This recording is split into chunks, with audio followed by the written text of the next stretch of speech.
تبلیغی جماعت اتنی کامیاب کیوں ہے؟ اتنی کامیاب، حالانکہ ایک پیسہ بھی نہیں ملتا، کھانا چائے نسوار پان گٹکا سب اپنے خرچے پہ. جب آپ ایک سال جنگلوں میں پیدل لگا کے آؤ گے تو کوئی ایئرپورٹ پہ پھول لے کے کھڑا ہوا نہیں ہوتا ہے بھائی. نہ دفتر میں کوئی انکریمنٹ لگ جاتا ہے، نہ گورنمنٹ کی طرف سے کہ ماشاء اللہ چونکہ ان کے کوئی سرٹیفکیٹ بھی نہیں ملتا. آپ بتاؤ میں سال لگا کر آئے ہوں، وہ اگلا کیا ثبوت ہے؟ کہ ثبوت تو کچھ بھی نہیں ہے. مدنی مسجد فون بھی کرو گے شاید وہ بھی کہہ لیں ہم تو جانتے ہی نہیں اس بندے کو ہے کون. کچھ بھی نہیں مل رہا ہوتا، پھر بھی اتنی کامیاب کیوں ہے؟ پھیلتا ہے، جو کام پھیل رہا ہے. وجہ کیا ہے؟ کہ جب یہ دعوت دینے کے لیے جاتے ہیں تو اپنے آپ کو چھوٹا بنا کے، یہ نہیں کہ ہم تیرے کو سکھانے آئے ہیں، تجھے کچھ پتا وتا ہے نہیں بھائی، ہم سیکھنے آئے ہیں، آؤ مسجد میں بیٹھ کے مذاکرہ ہو، ہم بھی سیکھیں گے آپ بھی سیکھیں گے، ہم نے تو خود کلمہ پڑھا ہے تو ہم سیکھنے والے. تو یہ جو سیکھتے اور بھائی اور عزت اور کوئی یار کیا کیا باتیں آتی ہیں دماغ میں کھوپڑی میں. ابھی میں ایک واقعہ سنایا نا، جس نے مجھے سنایا تو بس میں آنکھوں سے ضبط نہیں کر پا رہا تھا. حضرت مولانا طاری جمیل صاحب کا واقعہ ہے. ایک شخص آیا مجھ سے ملنے کے لیے، خواجہ سرا ہے. میں تو پہلی دفعہ زندگی میں کوئی خواجہ سرا مجھ سے ملا. میں سمجھا کہ پراپر آدمی، اتنی بڑی اس کی داڑھی اور رنگ ماشاءاللہ بڑی مردانہ وجہ. لیکن جب بات چیت کا انداز ہوتا ہے تھوڑا سا، وہ ایٹیٹیوڈ سے اندازہ ہو گیا کہ یہ مکمل مرد نہیں ہے. تو اس نے مجھے خود بتا دیا میں خواجہ سرا ہوں. میں نے کہا بھائی ہم سے ملنے کے لیے کیسے آیا آپ، اتنی بڑی داڑھی آپ کی. اس نے اپنا جو واقعہ سنایا نا، میں 3 دفعہ وہ واقعہ سناتے ہوئے رویا ہوں. اور جب وہ سنا رہا تھا اس وقت میرے آنکھوں سے آنسو نکل رہے تھے. اس نے یہ ابھی بھی میرا بیان سنتا ہے. اس نے واقعہ سنایا کہ میں جب پیدا ہوا تھا نا تو میں خواجہ سرا تھا. گھر میں ایسا بچہ پیدا ہو جائے والدین کی طرف سے عزت نہیں ملتی. جب 10-12 سال کا ہوا تو نہ بھائی مجھے عزت دے رہا ہے اور نہ میرا والد مجھے عزت دے رہا ہے.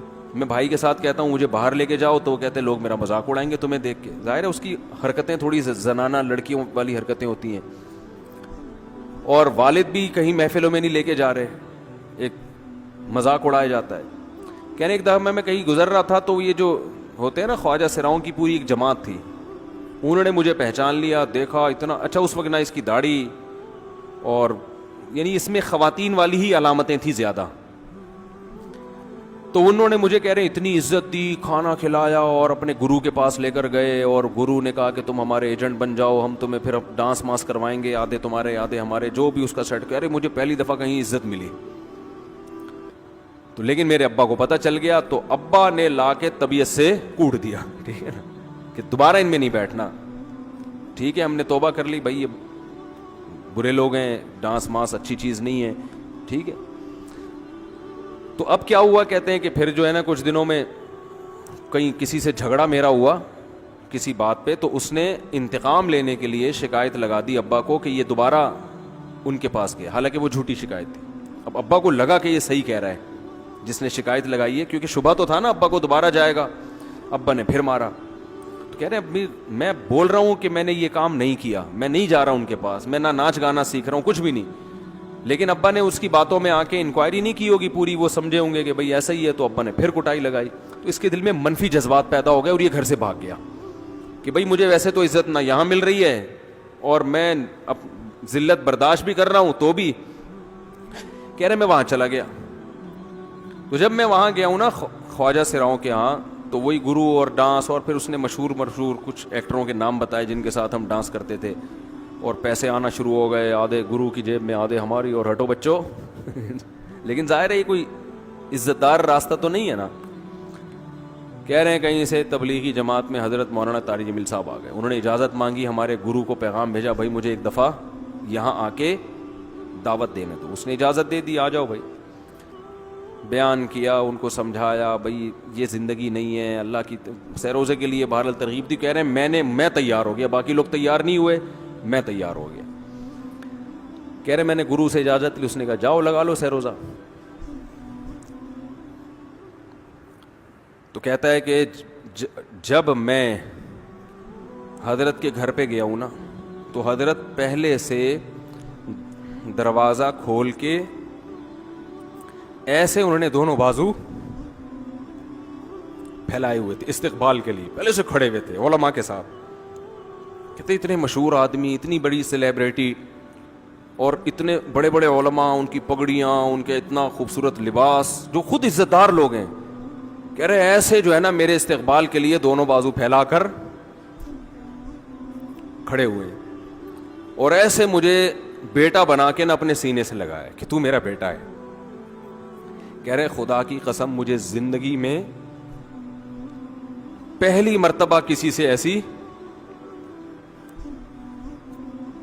پہلی مرتبہ ایسی عزت ملی مجھے کسی سے, اور اس عزت دینے میں مولانا کا کوئی مفاد,